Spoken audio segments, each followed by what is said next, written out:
Inaamin ko sa makapangyarihang Diyos at sa inyo mga kapatid, na lubha akong nagkasala sa isip, sa salita, at sa gawa, at sa aking pagkukulang.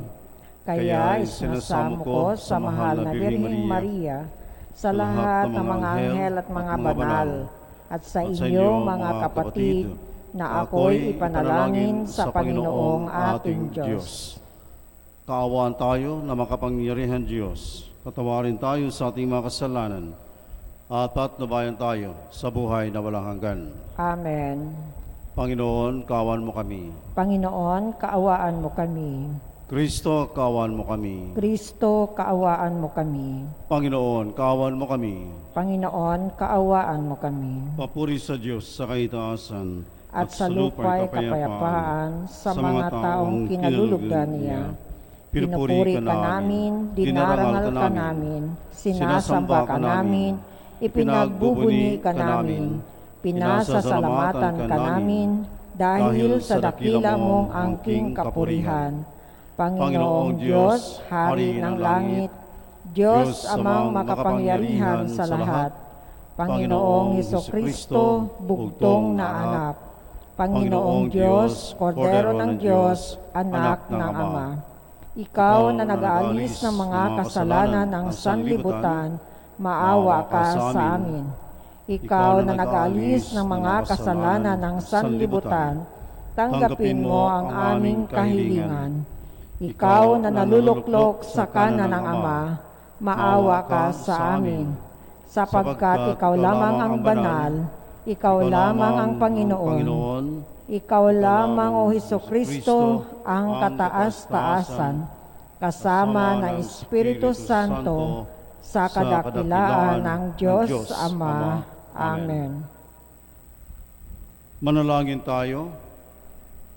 Ama naming makapangyarihan, ang mga gumaganap sa iyong kalooban, kahit na sila'y usigin at pahirapan, ay itinuturing mong mapalad sa iyong kaharian.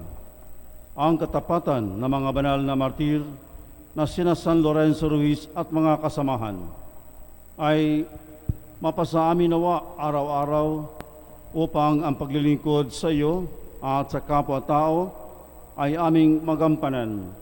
Iniluluhog namin ito sa pamamagitan ni Kristo kasama ng Espiritu Santo magbas sa walang hanggan. Amen.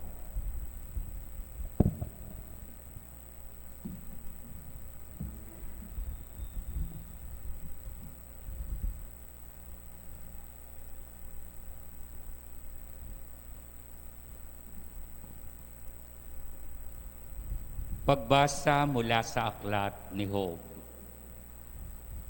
Dumating ang panahon na ang mga anghel ng Diyos ay humarap sa Panginoon at kasama si Satanas. Tinanong ito ng Panginoon, "Ano ang gagawin mo ngayon?" Nagpaparoot pa rito sa lahat ng sulok ng daigdig ang sagot ni Satanas. "Napansin mo ba ang lingkod kong si Job?" Tanong uli ng Panginoon. "Wala siyang katulad sa daigdig. Malinis ang kanyang pamumuhay. Siya'y mabuting tao, may takot sa akin, at hindi gumagawa ng masama." Dugtong pa ng Panginoon. Sumagot si Satanas, "Si Job kaya ay matatakot sa iyo ng walang dahilan? Bakit nga hindi siya matatakot sa iyo, gayong pinagpala mo siya? Iniingatan mo pati ang kanyang sambayan at ari-arian. Subukin mong huwag siyang pagpalain, bagkos ay sirain ang lahat niyang tinatangkilik, kundi kaniya sumpain." Sinabi ng Panginoon kay Satanas, "O sige, gawin mo ang gusto mo sa kanyang mga ari-arian, huwag mo lang siyang sasaktan." At si Satanas ay umalis sa harapan ng Panginoon. Isang araw, ang mga anak ni Job ay nagkakainan at nag-iinuman sa bahay ng pinakamatanda sa magkakapatid. Di kagins-ginsay humahangos na dumating kay Job ang isa niyang tauhan. Sinabi nito, "Kasalukuyan po namin pinag-aararo ang mga baka at nanginginain naman ang mga asno. na may dumating na mga Sebeyo. Kinuha po nila ang mga baka at asno. Pinatay pa po ang aking mga kasama. Ako lamang po ang nakatakas. Hindi pa ito natatapos sa pagbabalita ng may dumating pang isa. Sinabi nito kay Job, ang mga tupa at mga pastol ay tinamaan po ng kidlat at namatay na lahat. Ako lamang po ang nakaligtas. Umuugong pahalos ang salita nito'y, may dumating na naman. Ang sabi, sinalakay po kami ng 3 pangkat ng mga Kaldeyo. Kinuha nila ang lahat ng kamelyo at pinatay ang mga pastol. Ako lamang po ang nakatakas. Hindi pa siya halos nakatatapos magsalita. May dumating namang isa at ang sabi, habang ang mga anak ninyo ay nagkakainan at nagiinuman sa bahay ng pinakamatanda nilang kapatid, hinampas ng napakalakas na hangin ang bahay at bumagsak. Nagbagsakan po silang lahat at namatay. Ako lamang po ang natirang buhay. Tumindig si Job. Pinunit ang kanyang damit at nag-ahit ng ulo. Pagkatapos nagpatira pa siya sa lupa at nagpuri sa Diyos. Ang sabi niya, hubad akong lumabas sa tiyan ng aking ina. Hubad din akong babalik sa alabok. Ang Panginoon ang nagbibigay. Siya rin ang kukuha. Purihin ang Panginoon. Sa kabila ng mga pangyayaring ito, hindi nagkasala si Job, hindi niya sinisi ang Panginoon. Ang salita ng Diyos. Salamat sa Diyos. Daing ko'y iyong dinirinig, tuwing ako'y humihibik. Daing ko'y iyong dinirinig, tuwing ako'y humihibik. Dinggin mo, Panginoon, ang tapat kong panawagan. Poon ako'y dinggin mo sa daing ko na tulungan. Pagkat ako'y tapat at dinandaya kailanman, kaya ako sumasamong, dalangin ko ay pakinggan. Daing ko'y iyong dinirinig, tuwing ako'y humihibik. Hahatol ka sa panig ko, pasya mong ibibigay, pagkat iyong natatanto ang tunay na katwiran. Ang tibukin ng puso ko'y lubos mong nababatid. Sa piling ko narong ka kahit gabi nagmamasid. Ako'y iyong sinisiyasat, nasumpungan mong matuwid. Tapat akong mangusap, ang layunin ay malinis. Daing ko'y iyong dinirinig, tuwing ako'y humihibik. Ang daing ko, Panginoon, ay lagi mong dinirinig. Kaya ako'y dumudulog sa iyo humihibik. Sa amin ipadama, yaong banal mong pag-ibig, sa piling mo'y ligtas kami sa kamay na malulupit. Daing ko'y iyong dinirinig, tuwing ako'y humihibik. Aleluya, aleluya, anak ng tao ay dumating upang sarili ay ihain, lingkod, manunubos natin. Aleluya, aleluya.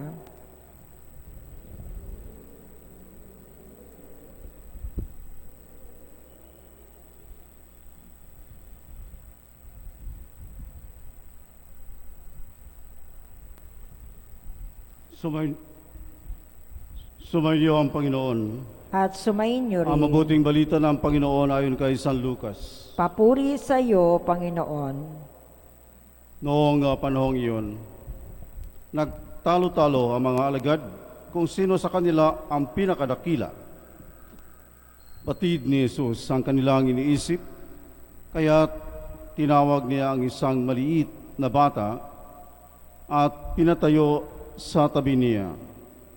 At sinabi niya sa kanila, ang sino mang tumatanggap sa batang ito alang-alang sa akin, ay tumatanggap sa akin.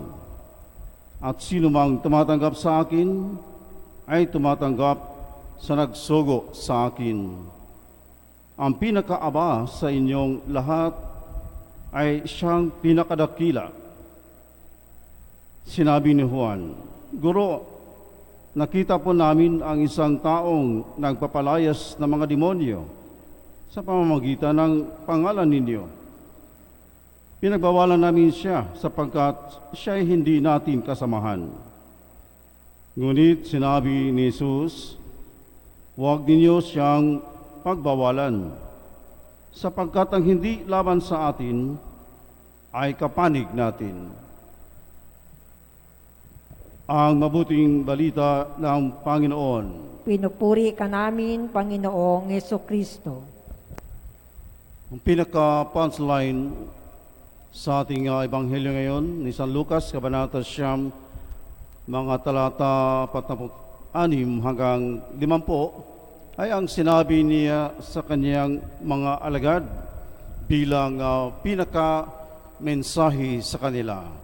Ang pinaka-aba sa inyong lahat ay siyang pinaka-dakila, dahil sila ay nagtalo-talo kung sino sa kanila ang pinakadakila.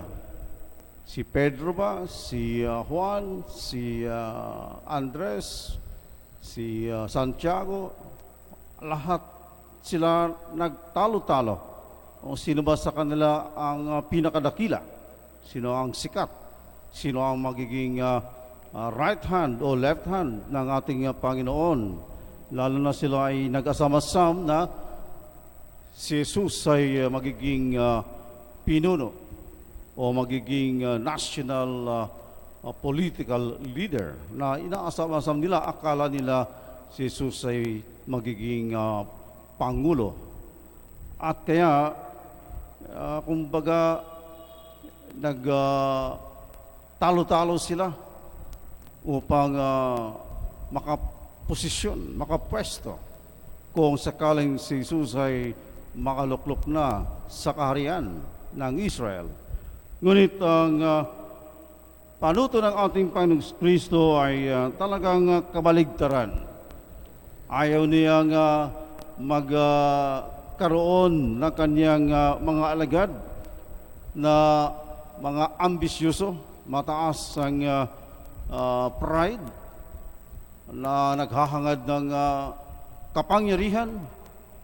Sa katunayan nga, para kay Jesus, ang pinaka-payak, pinaka-munsik, pinaka-maliit at mapagpakumbaba tulad ng mga bata o tulad ng bata na pinaharap ni Jesus sa kanila bilang actual na audiovisual sa kanila na magiging pinakadakila ang bata mismo na sa panahon ng ating Panginoon ay walang status quo, walang hindi binibilang sa sambayanan. Pati ang mga babae noong panahon ng ating Panginoon ay hindi binibilang. Only the men were counted. At kaya maalala natin ang pagpaparami ng mga tinapay at isda, ang binibilang lamang ay 5,000 katao. Hindi kasali ang mga babae at mga bata. Kaya dito, ipinapadama ni Jesus ang tunay na paghahari ng Diyos na para sa mga bata, para sa mga munsik, mga payak, mga maliliit na mga kapatid. Dahil siya mismo ang nagpakita sa kanila kung paano ang paghahari ng Diyos sa pamagitan ng pagpakumbaba. Sinabi nga ni Jesus sa Ebanghelyo ni San Marcos, Kabanata 8, talata 31, ang anak ng tao ay kailangang magdanas ng matinding hirap. Siya'y itatakwil ng mga pinuno ng bayan, ng mga punong pari at mga tagapagturo ng kautusan. Siya'y ipapapatay, ngunit muling mabubuhay sa ikatlong araw.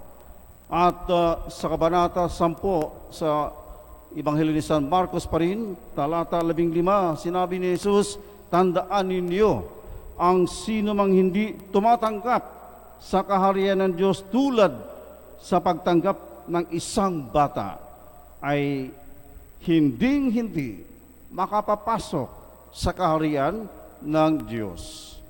Kaya para kay Jesus, ang isang bata na hindi binibilang sa sambayanan ay napakahalaga sa mata ng Diyos at siya mismo ay hinaharap bilang pinakadakila sa kaharian ng Diyos. Ang bata na mapagkumbaba, na wala siyang inasang kundi ang grasya, pagpapala, lahat ng kabutihan na mula sa Panginoon Diyos na siyang bukal ng lahat ng biyaya, pagpapala at grasya.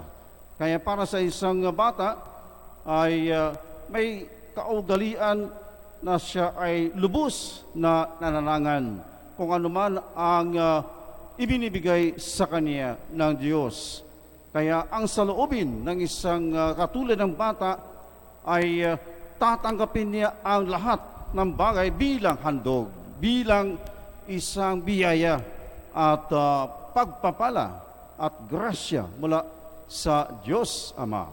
At ang kanyang saloobin ay tatanggapin ang lahat ng mga misteryo sa kaharian ng Diyos kahit na hindi niya maunawaan.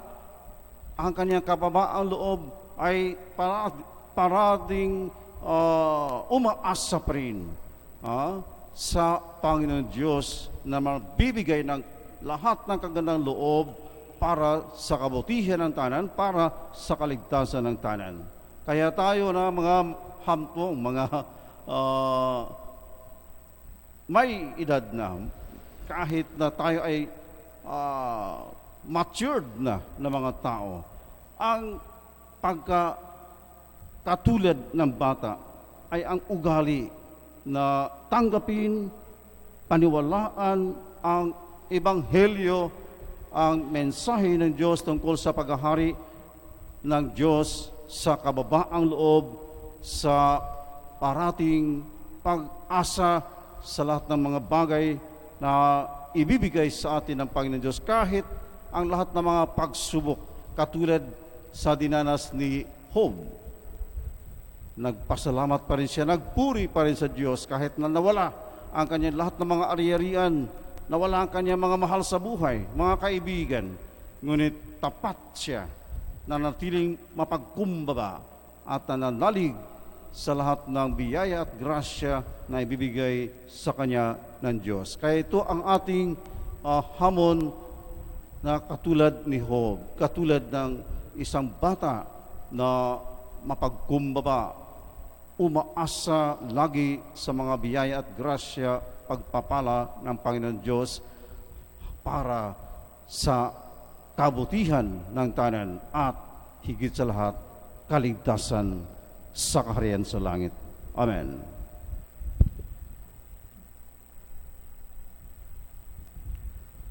Manalangin tayo sa Ama upang maging karapat-dapat tayo na maging kanyang mga anak. Sa bawat panalangin ang ating pong itutugon, walang hanggang Ama, nananalig kami sa iyo. Walang hanggang Ama, nananalig kami sa iyo. Ang simbahan naway maging tunay na instrumento ng pagpapalalim ng pananampalataya ng mga bata. Manalangin tayo sa Panginoon. Walang hanggang Ama, nananalig kami sa iyo. Ang mga pinuno ng gobyerno naway magpakita ng tunay na malasakit para sa kasiguruhan ng mas mabuting kinabukasan ng lahat ng bata. Maging ligtas nawa ang mga bata sa lahat ng uri ng pang-aabuso. Manalangin tayo sa Panginoon. Walang hanggang Ama, nananalig kami sa iyo. Ang mga magulang naway magturo sa kanilang mga anak ng tamang panuntunan na dapat pahalagahan at itaguyod ang kanilang edukasyon at pagsasanay. Manalangin tayo sa Panginoon. Walang hanggang Ama, nananalig kami sa iyo. Ang mga may sakit, tulad ng mga bata, naway magkaroon ng pananalig sa Diyos Ama na nagmamalasakit sa kanila. Manalangin tayo sa Panginoon. Walang hanggang Ama, nananalig kami sa iyo. Ang mga yumao, naway maakay muli sa tahanan ng Diyos Ama sa langit. Manalangin tayo sa Panginoon. walang hanggang Ama, nananalig kami sa iyo. Sa katahimikan, ipanalangin natin ang ating mga pansariling kahilingan.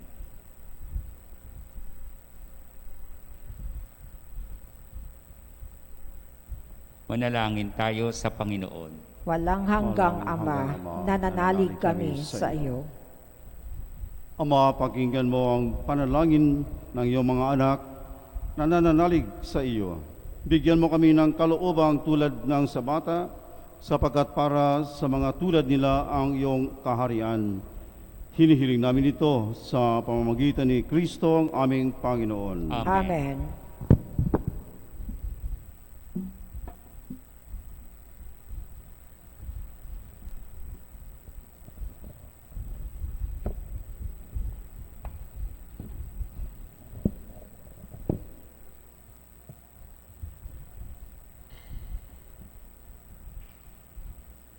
Kapuri-puri ka Diyos sa mga lumikha sa sanlibutan, sa iyong kagandahang loob na nitong aming may alay mula sa lupa at bunga ng aming paggawang tinapay na ito para maging pagkain nagbibigay buhay. Kapuri-puri ang pong may kapal ngayon at kailanman.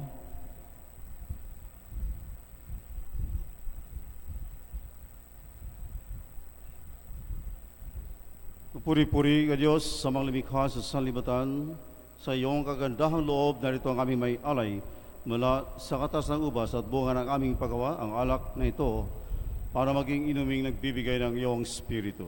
Kapuri-puri ang poong may kapal ngayon at kailanman.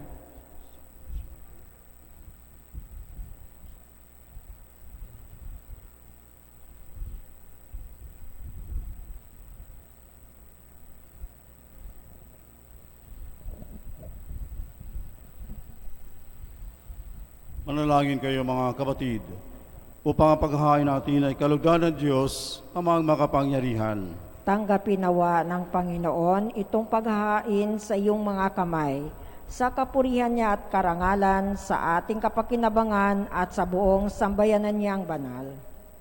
Ama naming lumikha, ang iyong pagkadakila sa mga banal na martir na sina San Lorenzo Ruiz at mga kasamahan ay nagbubunsod sa aming mag-alay ng aming abang nakayanan. Kami umaasang tutugunin mo ang kanilang dalangin na iyong pagdamutan at tanggapin ang mga alay na pagsasaluhan sa banal na piging. Iniluluhog namin ito sa pamamagitan ni Jesucristo kasama ng Espiritu Santo magpasawalang hanggan. Amen.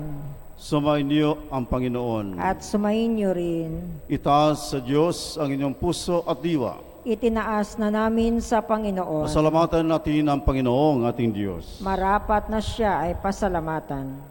Ama naming makapangyarihan, tunay nga marapat na ikaw ay aming pasalamatan ngayong aming kagalakan na sina San Lorenzo Ruiz at kasamahan ay parangalan. Sila'y kapanalig naming may paninindigan na ikaw ay pahayag kahit sila'y mamatay, sapagkat minarapat mong kanilang matularan ang iyong anak na naghain ng sariling buhay. Tulad ng naganap sa iyong anak, ang dugo ng mga martir ay dumanak, hindi dahil sa katatagang likas, kundi dahil sa iyong bigay na lakas. Kaya kaisa ng mga anghel na nagsisiawit ng papuri sa iyo nang walang humpay sa kalangitan, kami nagbubuni sa iyong kadakilaan.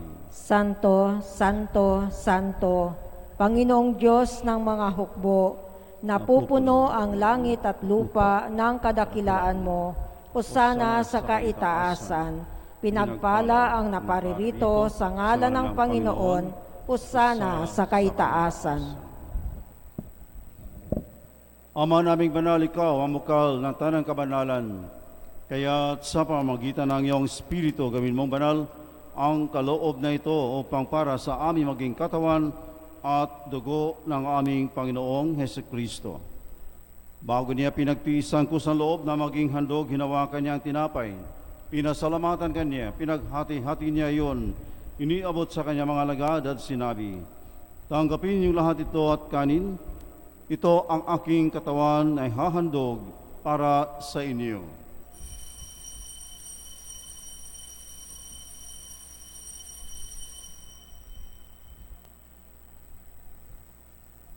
Gayon din naman, noong matapos ang hapunan, hinawakan niya ang kalis.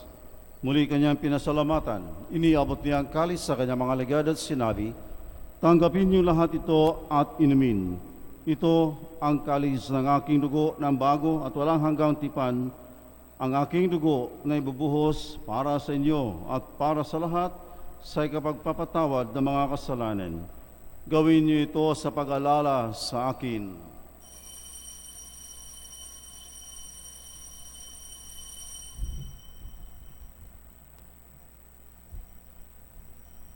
Ang misteryo ng pananampalataya. Si Kristo'y namatay, si Kristo'y nabuhay, si Kristo'y babalik sa wakas ng panahon. Ama, ginagawa namin ngayon ang pag-alala sa pagkamatay at muling pagkabuhay ng iyong anak. Kaya't iniaalay namin sa iyo ang tinapay na nagbibigay buhay at ang kalis na nakakaloob ng kaligtasan. Kami nagpapasalamat dahil kami iyong minarapat na tumayo sa harap mo para maglingkod sa iyo. Isinasamo namin kaming magsasalo-salo sa katawan at dugo ni Kristo ay mabuklod sa pagkakaisa sa pamamagitan ng Espiritu Santo. Ama, lingapin mo ang iyong simbahang laganap sa buong daigdig. Puspusin mo kami sa pag-ibig kaisa ni Francisco naming Papa at ni Broderick naming Apostolic Administrator at ng Tanang Kaparian. Alalahanin mo rin ang mga kapatid namin na himlay na may pag-asang sila'y muling mabubuhay, gayon din ang lahat ng mga pumanaw. Kaawan mo sila at patuloyin sa iyong kaliwanagan. Kaawan mo at panginapatin kaming lahat na makasalo sa iyong buhay na walang wakas. Kaysa ng mahal na Birheng Maria na Ina ng Diyos, kaysa ng kanyang kabiyak ng puso na si San Jose, kaysa ng mga apostol at ng lahat ng mga banal at mga martir, lalo na sina San Lorenzo Ruiz at mga kasamahan na aming pinarangalan, na namuhay dito sa daigdig ng kalugod-lugod sa iyo. May pagdiwang naman namin ang pagpupuri sa ikarangal mo sa pamagitan ng anak na aming Panginoong Hesukristo. Sa pamamagitan ni Kristo, kasama niya at sa Kanya, ang lahat ng parangal at papuri ay sa iyo, Diyos Amang makapangyarihan kasama ng Espiritu Santo, magpasawalang hanggan. Amen. Sa tagubilin ng mga nakagagaling na utos sa turo ni Jesus na Panginoon natin at Diyos, ipahayag natin ng lakas loob. Ama namin, sumasalangit ka. Sambahin ang ngalan mo. Mapa sa amin ang kaharian mo. Sundin ang loob mo dito sa lupa para nang sa langit. Bigyan mo kami ngayon ang aming kakanin sa araw-araw, at patawarin mo kami sa aming mga sala, para nang pagpapatawad namin sa nagkakasala sa amin, at huwag mo kaming ipahintulot sa tukso, at iadya mo kami sa lahat ng masama. Hinihiling namin kami iadya sa lahat ng masama, pagkalooban ng kapayapaan araw-araw, iligtas sa kasalanan at ilayo sa lahat ng kapahamakan. Samantalang aming pinananabikan ang dakilang araw ng pagpapahayag ng tagapagligtas naming si Kristo. Sapagkat iyo ang kaharian at ang kapangyarihan at ang kapurihan magpakailanman. Amen. Panginoong Kristo, sinabi mo sa mga apostol, kapayapaan ang iniiwan ko sa inyo, ang aking kapayapaan ang ibinibigay ko sa inyo. Tunghayan mo ang aming pananampalataya at huwag ang aming pagkakasala, pagkalooban mo kami ng kapayapaan at pagkakaisa ayon sa iyong kalooban, kasama ng Espiritu Santo, magpasawalang hanggan. Amen. Ang kapayapaan ng Panginoon ay laging sumayinyong lahat. At sumainyo rin. Magbigyan kayo ng kapayapaan sa isa't isa. Kapayapaan sa lahat, mga kapatid.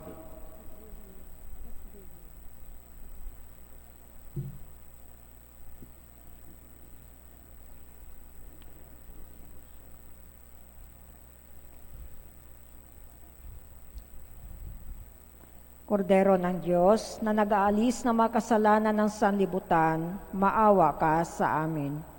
Kordero ng Diyos, na nag-aalis ng mga kasalanan ng sanlibutan, maawa ka sa amin. Kordero ng Diyos, na nag-aalis ng mga kasalanan ng sanlibutan, ipagkaloob mo sa amin ang kapayapaan.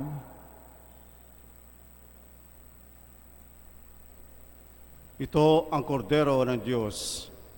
Ito ang nag-aalis ng mga kasalanan ng sanlibutan.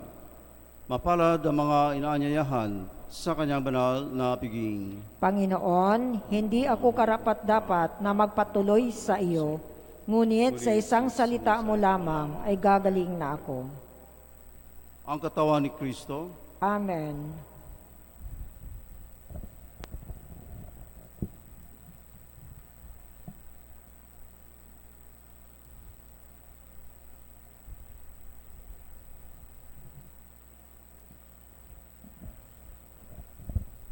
Ang pangako mo sa akin ngayon ay iyong gunitain. Pag-asa kong tatanggapin kahit aba sa iyong tingin ang pagsamo ko at dalangin.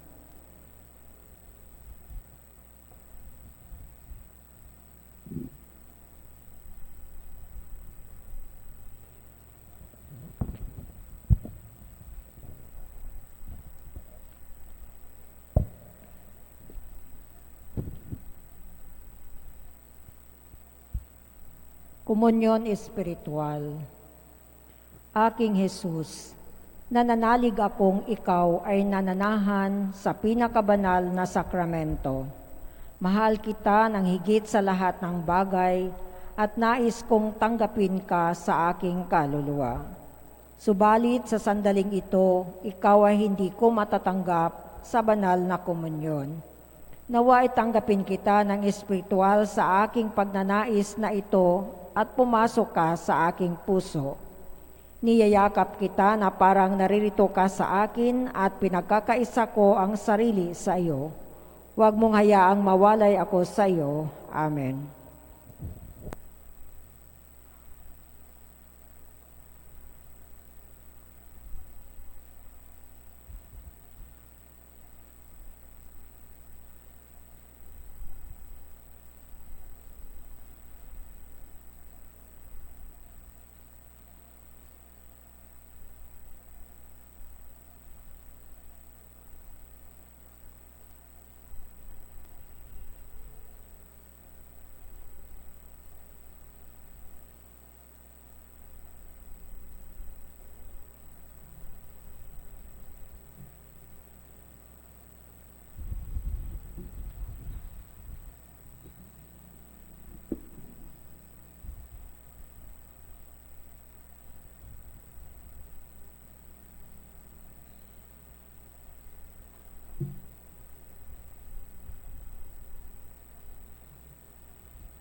Manalangin tayo. Ama naming mapagmahal, amin ang pinagsaluhan ng haing nagbibigay buhay. Habang panahon kaming lilingon sa iyo dahil sa lahat ng iyong awa at biyaya. Bilang tugon sa dalangin ng mga banal na martir na sina San Lorenzo Ruiz at mga kasamahan, marapatin mo ang kami makarating sa kaluwalhatiang inilaan mo sa amin. Iniluluhog namin ito sa pamamagitan ni Jesucristo kasama ng Espiritu Santo magpasawalang hanggan. Amen. Lumuhod po ang lahat at ating dasalin ang Oratio Imperata laban sa COVID-19. Makapangyarihan at mapagmahal na Ama, nagsusumamo kami sa iyo upang hilingin ang iyong patnubay laban sa COVID-19 na nagpapahirap sa marami at kumitil na ng mga buhay. Gabayan mo ang mga dalubhasang na atasan na tumuklas ng mga lunas at paraan upang ihinto ang paglaganap nito. Patnubayan mo ang mga lumilingap sa may sakit upang ang kanilang pagkalinga ay malaki pa ng husay at malasakit. Itinataas namin ang mga nagdurusa. Makamtanawa nila ang mabuting kalusugan. Lingapin mo rin ang mga kumakalinga sa kanila. Pagkamitin mo ng kapayapaang walang hanggan ang mga pumanaw na. Pagkalooban mo kami ng biyaya na magtulong-tulong tungo sa ikabubuti ng lahat. Pukawin sa amin ang pagmamalasakit sa mga nangangailangan. Nagsusumamo kami na iyong ihinto na ang paglaganap ng virus at ipag-adya kami sa lahat ng mga takot. Hinihiling namin ito sa pamamagitan ni Hesukristo na nabubuhay at naghaharing kasama mo at ng Espiritu Santo, iisang Diyos, magpa sa walang hanggan. Amen. Dumudulog kami sa iyong patnubay, mahal na Ina ng Diyos. Pakinggan mo ang aming mga kahilingan sa aming pangangailangan at ipag-adya mo kami sa lahat ng kasamaan, maluwalhati at pinagpalang Birhen. Amen. Amen. Maria, mapag-ampon ng mga Kristiyano, Ipanalangin mo kami. mahal na Birhen, mapagpagaling sa may sakit. Ipanalangin mo kami. San Rafael Arcangel, Ipanalangin mo kami. San Roque, Ipanalangin mo kami. San Lorenzo Ruiz, Ipanalangin mo kami. San Pedro Calungsod, Ipanalangin mo kami. San Antonio ng Padua. Ipanalangin mo kami. Amen. Sumainyo ang Panginoon. At sumainyo rin.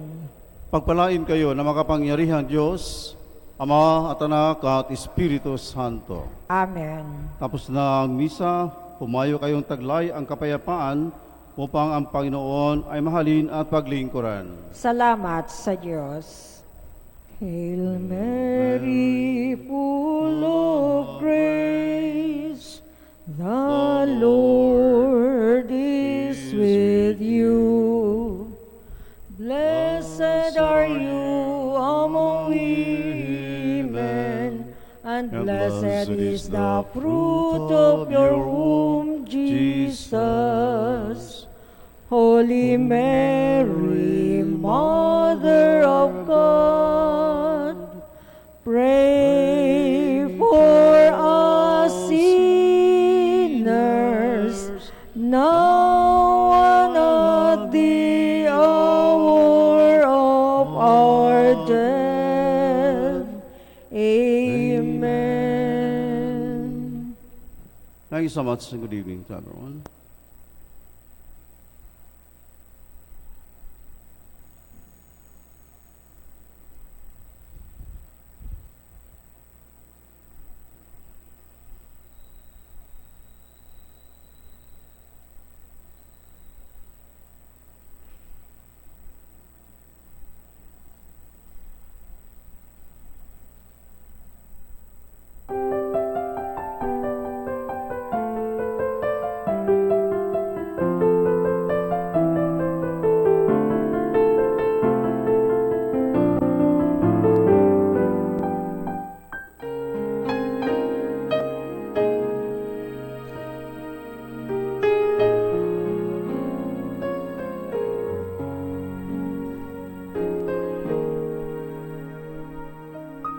Sa ngalan ng Ama at ng Anak at ng Espiritu Santo.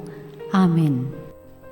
O San Antonio, pinili ka ng Diyos na ipabatid sa daigdig ang iyong kabanalan upang maakit ang marami sa paggawa ng mga kabutihan. Hilingin mo sa sanggol na si Jesus na hawak mo sa iyong bisig ang mahigpit ko ngayong pangangailangan.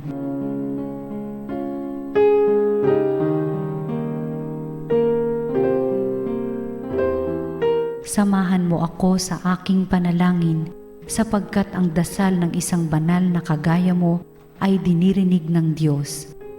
Pagkalooban nawa ako ng Panginoon ng tanda ng kanyang pagmamahal, pagkalinga at paggabay. Sa tulong mo, naway ipagkaloob niya sa akin ang kaganapan ng buhay at ang pag-ibig na walang hanggan. Amen.